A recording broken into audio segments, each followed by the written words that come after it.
Hey guys, what is up? My name is Ashley Anderson. Welcome to my YouTube channel.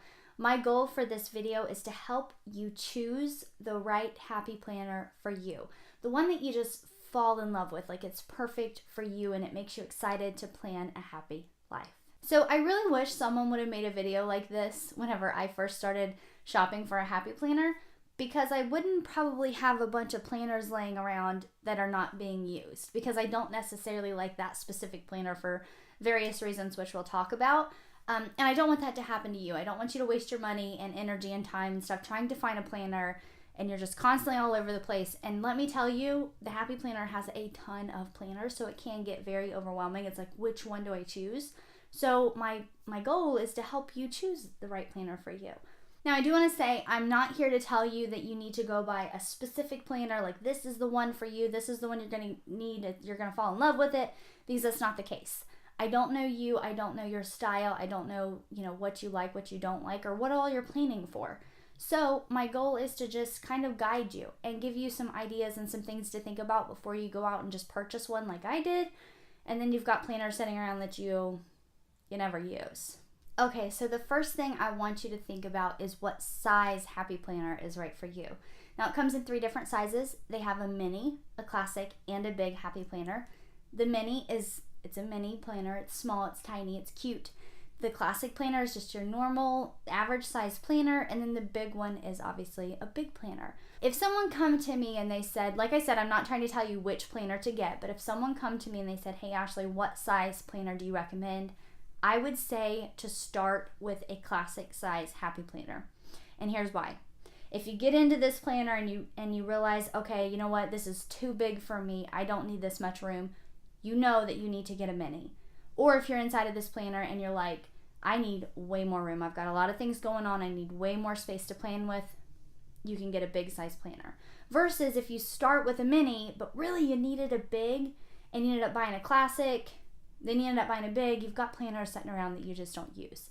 So think about size, definitely something to look at and consider. Also, I want to tell you, if you're anything like me, you're on Instagram and Pinterest and you're watching videos looking at all of the different planners. And I didn't know this at first and I wish I would have, but if you're looking at different planners and you're like, what size is that? Here's how you know. So if you can see the full planner in the picture or whatever you're looking at, count the discs on it. So the mini Happy Planner comes in 7 discs, the classic comes in 9, and the big Happy Planner comes in 11 discs. So that kind of, helps you see what size planner it is. If you, look at it and you fall in love with it, you're like, I want that one. But maybe it's a mini and you really need a big. So just kind of, think about size, what size planner would be right for you. Once you have a size figured out, that kind of helps you narrow it down, right? So now, let's say you want a classic. You don't even need to look at the minis or the big planners. You just need to look at the classic sizes. If you need a mini, you can look at the mini size planners. You don't have to look at the other ones. So that alone helps you narrow it down big time. So the next thing I want to talk about are the layouts, the inside weekly pages of the Happy Planner. They have a couple of different layouts. So there's horizontal and there's also vertical. So consider, which planning style would work best for you. I'm personally a vertical babe, but I've seen plenty of planner babes out there plan horizontally, and it kind of makes me jealous because I'm like, that is gorgeous. So I will actually link to a couple of girls from Instagram who do horizontal planning and vertical planning really, really well, and you can check them out and kind of help you decide, which planner, which layout would work best for you. But that's something to consider too. And so once you consider that actually helps you narrow it down even more. So if you want a vertical planner, you're only looking for vertical. You can totally eliminate the horizontal. Versus if you're looking for a horizontal one, you can totally eliminate the vertical planners. Okay, so the next thing I want to talk about is the overall design and color schemes of the planners. So I personally, let's talk about the covers for a second. I personally don't focus on the covers. I focus more on the inside pages. Yes, the Happy Planner is 100% customizable. You can totally change out the inside pages, but for me, the cover is easier to change than all of the inside pages. So I don't pay attention to the cover. If I don't like the cover, I don't really worry about it. I can just, pop it off and pop a new one on. Totally change it. Again, you can change the inside pages, but it's a little harder, a little bit more time consuming. So I personally don't focus on the cover.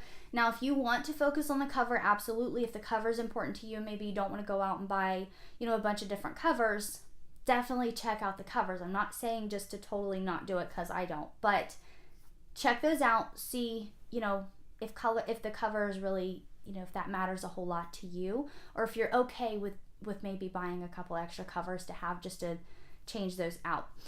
Now, here's the thing that will make or break a planner for me.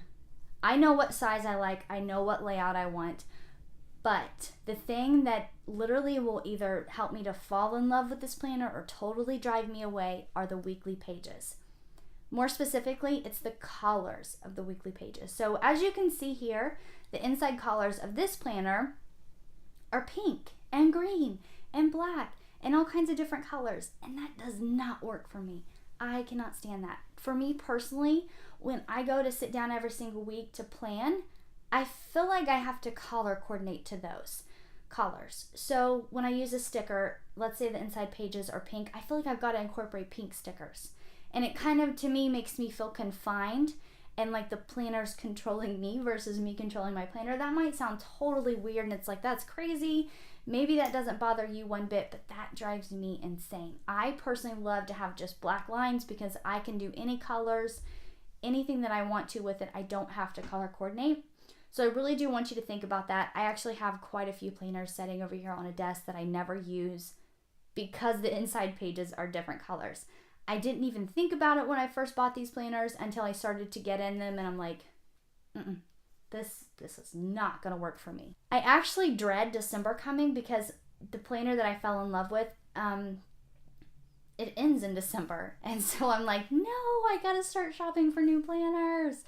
And I'm hoping and praying that they come out with more planners that are like the inside colors are, the lines are black and they're not colored, and I'm hoping that they have more of them, which I'm sure that they will, but I'm still praying about it, still saying a prayer. But like I said, that might not be a big deal for you. It might not be something that you're concerned with. Maybe you are just needing a planner and you don't plan on using stickers and stuff, so color coordinating is not a big deal. Definitely something to think about though. Okay, so the next thing are going to be the dividers, and like the monthly dividers, the monthly layout, and the currently pages. Again, these are, any planner that you buy, the whole entire planner is all color coordinated. So if color is a big thing to you, definitely pay attention to these. If you're more of a neutral girl, obviously you're going to want to get a neutral planner. But if you like bright colors, they've got tons of bright colored planners. So kind of look at those. And I know that like if you're on their website, sometimes it's kind of hard to actually see the picture and to see the colors and things. So if you find a planner and you're like, I really like this one, I recommend hopping here on YouTube and searching for that specific planner. There's probably a flip through of it, and then you can kind of see up close a little bit better what the inside of this thing looks like. To me personally, the monthly view is not too big of a deal. The dividers, I'm not really worried about those. I never really look at them anyways. Some of them I love, some of them I don't love. Not a big deal to me. Again, I am more of like, what is that week by week looking like? Because that is where I spend most of my time, is in the weekly pages. Again, like I said, I'm not trying to tell you to get a specific planner, like this is the planner for you. I just want to give you some ideas, some things to think about before you actually commit to a certain planner. I don't want you to waste your time. I don't want you to waste your money with it. I don't want you to be like me and have a bunch of planners sitting around that you can't use because you don't really like them. Yes, I could totally use them. I could just deal with it and get over it. But if I'm going to be excited about planning and I'm going to get in this thing every single day and every week and every month, it has to work for me. It has to be something that I like looking at. So those were just some things to think about before you commit to a specific planner. If you have any more questions about choosing the right happy planner for you, leave them in the comments down below. I would love to help you, and I would love to answer all of your questions. So don't hesitate to ask. I am here to help. And if there's anything that I missed that, if you're a seasonal planner babe and there's anything that I missed that you would love to, kind of throw out there, leave it in the comments too so other planner babes can see it, and maybe it's something else that they can consider whenever they're buying a planner. Okay guys, thanks for watching my video. Don't forget to subscribe if you want to see more planner related videos. And don't forget to give this video a big thumbs up if you liked it. And I will see you guys in the next video.